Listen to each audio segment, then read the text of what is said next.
Hello, wonder B പോഡ്കാസ്റ്റിലേക്ക് സ്വാഗതം. നമുക്കെല്ലാവർക്കും football ഇഷ്ടമാണല്ലേ? ഫുട്ബോളിൻ്റെ ചരിത്രത്തിലെ ഏറ്റവും മികച്ച കളിക്കാരിൽ ഒരാളാണ് ലയണൽ മെസ്സി. മെസ്സിയെക്കുറിച്ച് തീർച്ചയായും നിങ്ങൾ കേട്ടിട്ടുണ്ടാവും. ഇന്ന് നമുക്ക് മെസ്സിയുടെ കഥ പറയാം. 1987 1987 ജൂൺ 24 അർജന്റീനയിലെ റൊസാരിയോയിലാണ് ലയണൽ ആന്ദ്രസ് മെസ്സി ജനിച്ചത്.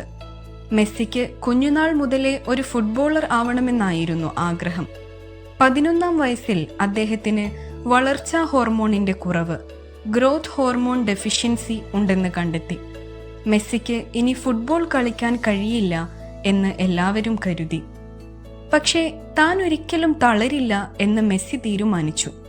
അവന്റെ സ്വപ്നം അത്ര വലുതായിരുന്നു.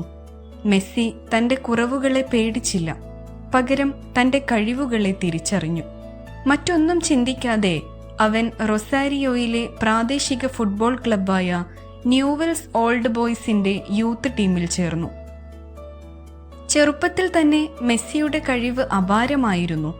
അദ്ദേഹത്തിന്റെ ഡ്രിബ്ലിംഗ് സ്കില്ലും മിന്നൽ വേഗതയും കാണികളെ അത്ഭുതപ്പെടുത്തുകയും എതിരാളികളെ ഭയപ്പെടുത്തുകയും ചെയ്തു.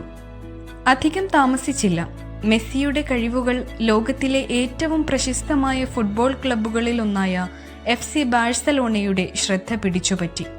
13-ാം വയസ്സിൽ തന്റെ സ്വപ്നങ്ങൾ പിന്തുടരാൻ കുടുംബത്തെയും സുഹൃത്തുക്കളെയും എല്ലാം ഉപേക്ഷിച്ച് സ്പെയിനിലേക്ക് പോകാൻ മെസ്സി തീരുമാനമെടുത്തു. വിജയത്തിലേക്കുള്ള വഴി ഒട്ടും എളുപ്പമായിരുന്നില്ല. മൈതാനത്തിനകത്തും പുറത്തും നിരവധി വെല്ലുവിളികൾ മെസ്സി നേരിട്ടു.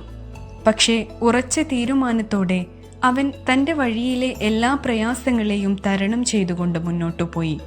2004 ബാഴ്സലോണയ്ക്ക് വേണ്ടി ആദ്യമായി മെസ്സി കളത്തിലിറങ്ങി. അതുവരെയുള്ള ഫുട്ബോൾ ചരിത്രത്തെ തിരുത്തിക്കുറിക്കുന്ന ഒരു മികച്ച കരിയറിന് അവിടെ തുടക്കം കുറിച്ചു. ഓരോ മത്സരത്തിലും അവൻ ലോകമെമ്പാടുമുള്ള ഫുട്ബോൾ ആരാധകരെ വിസ്മയിപ്പിച്ചു. എതിർ ടീമിനെ ഒറ്റയ്ക്ക് തോൽപ്പിച്ചു. അവന്റെ മാന്ത്രിക കാലുകൾ മൈതാനങ്ങളെ ആവേശത്തിലാഴ്ത്തി. മെസ്സിയെ തേടിയെത്തിയ അംഗീകാരങ്ങളുടെ പട്ടിക മറ്റൊരാൾക്കും എത്തിപ്പിടിക്കാൻ പറ്റാത്തതാണ്. അദ്ദേഹം നിരവധി ലീഗ് കിരീടങ്ങളും ചാമ്പ്യൻസ് ലീഗ് ട്രോഫികളും വ്യക്തിഗത അവാർഡുകളും നേടി. റെക്കോർഡ് തകർത്ത 8 ബാലൻ ഡി ഓർ കിരീടങ്ങൾ അവന്റെ പേരിൽ എഴുതപ്പെട്ടു. എനിക്ക് തോന്നുന്നത് മെസ്സിയുടെ ഏറ്റവും വലിയ വിജയം അവൻ നേടിയ ട്രോഫികളോ റെക്കോർഡുകളോ അല്ല, മറിച്ച് ലോകമെമ്പാടുമുള്ള ദശലക്ഷക്കണക്കിന് ആരാധകരുടെ സ്നേഹമാണ്.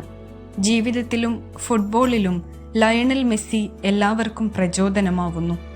ഒന്നോർത്തു നോക്കൂ, ചെറുപ്പകാലത്ത് തനിക്ക് വന്ന അസുഖത്തെ ഓർത്ത് അയാൾ തളർന്നിരുന്നുവെങ്കിൽ ലോകത്തിന് ഒരു പ്രതിഭയെ നഷ്ടപ്പെടുമായിരുന്നു. നമുക്ക് ലയണൽ മെസ്സി എന്നൊരു ഹീറോ ഉണ്ടാവില്ലായിരുന്നു. പക്ഷേ ഒരിക്കലും തോറ്റുകൊടുക്കില്ല എന്ന് മെസ്സി തീരുമാനിച്ചപ്പോൾ ലോകം മുഴുവൻ അയാൾക്ക് വേണ്ടി കൈയടിച്ചു. എല്ലാവർക്കും കഴിവുകളും കുറവുകളുമുണ്ട്. കഴിവുകളെ തിരിച്ചറിയുന്നവർ വിജയിക്കുന്നു, കുറവുകളെ ഓർത്ത് സങ്കടപ്പെട്ടിരിക്കുന്നവർ തോറ്റുപോകുന്നു. മെസ്സി നമ്മളെ പഠിപ്പിക്കുന്നത് അതാണ്. അതുകൊണ്ട് always be brave, be like Lionel Messi. Wonder ബിയുടെ ഈ പോഡ്കാസ്റ്റ് ഇവിടെ അവസാനിക്കുന്നു. Thank you. നന്ദി, നമസ്കാരം. അവതരിപ്പിച്ചത് തൂബ റൊക്കിയ.